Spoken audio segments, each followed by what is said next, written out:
You're listening to Upfront. I'm Brian Edwards Teegert. Continuing our interviews with candidates for Berkeley's open mayoral seat, we'll go next to Kate Harrison. She was a council member representing District 4, that's downtown Berkeley, until earlier this year when she quit. Kate Harrison, welcome. Thank you, Brian. I'm very pleased to be here. If you get the job, what is your top priority? My top priority, first of all, is to restore trust and confidence in our city government.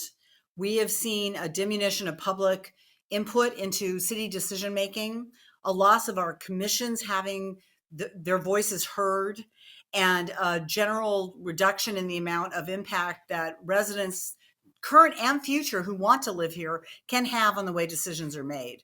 So number one, I'm going to be restoring that. That includes working very closely with our staff to make sure that people feel valued. We have a huge turnover rate of our city employees because they do not feel, as the city manager used to call it, like they are part of one city, one team.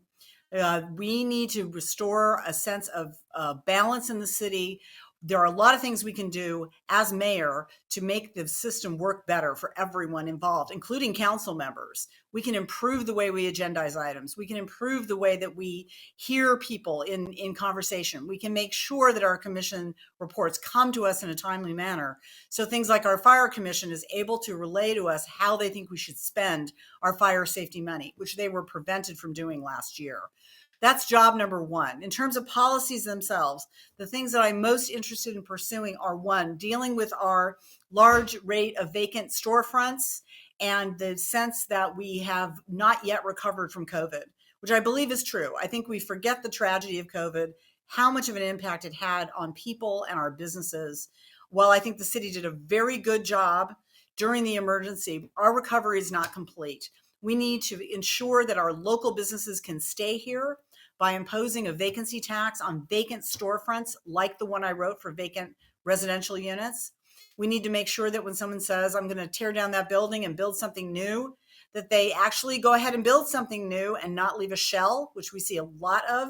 We have 1,200, for example, vacant residential units in Berkeley, which is one reason I'm very proud of the vacancy tax that I passed.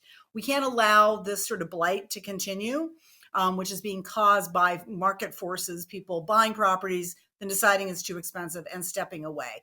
We need to take control of our planning process and say, this is what we want our city to be like. This is what we expect from you as developers. This is not saying no housing, it's saying do housing the right way.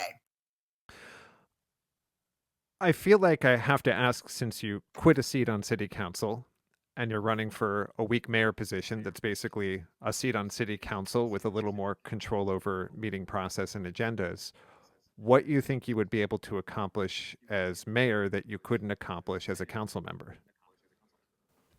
It is true we have a weak mayor form of government, but I think one of the things that is missing in that question is the power over the budget that the mayor has. The mayor submits a budget to the council. This is where policy is made, is how our money is spent. I was on the budget committee for 7 years. We were able to shift a lot of how our resources were allocated. It's an important piece of the work of the mayor to understand the budget, to know where the resources are. Another thing that's incredibly important about the mayor is, you said, set the agenda, as if that's a small task. It is not a small task. It is the place where we can insist on good staff work to make sure that we have the information we need to have effective council meetings.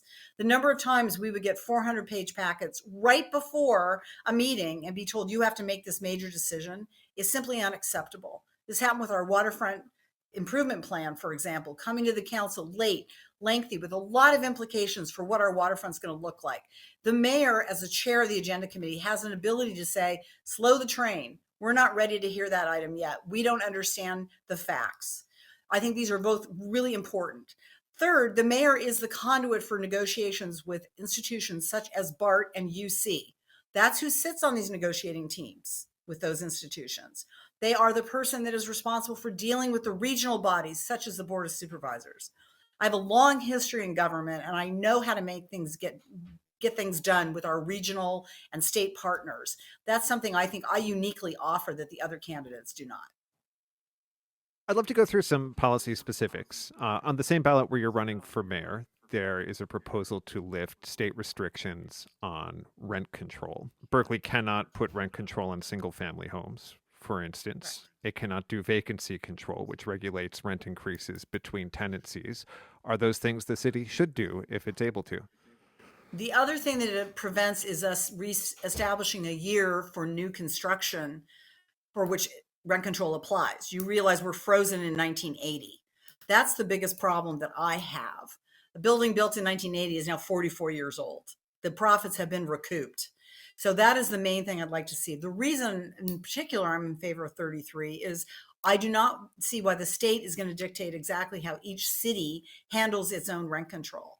There may be changes that are different here than in West Hollywood and other places. So, That's like what brass I'm brass interested in as the tacks, local authority. what year would you start the clock on for subjecting buildings in Berkeley to rent control? I would say the 15-year period that we have now for new construction before eviction controls click in is a good standard. What about single family homes? I'm not quite certain on single family homes. I'd like to differentiate the ownership structure from the structure of the building. We have corporations that own up to 8 single family homes in Berkeley. Those should be regulated. Those are not people living here. They're not people on a sabbatical. They're not someone with owns one single family home. We have an increasing corporatization of our housing stock, which we must deal with. We have to stop talking about structures, cute homes versus ugly apartment buildings, and talk about who owns them. And vacancy control? I am interested in a form of vacancy control that would allow more rent adjustments on vacancy, but not open playing field like we have now. I'll give you a really solid example. We right now would like to see buildings electrify. That can be quite a heavy lift. There's no way to recoup that cost. And so we are deterring our climate goals by not allowing these improvements to be recouped. So I think we should create categories of things that can be recouped on change of tenancy, but I'm not in favor of no ability to adjust the rent.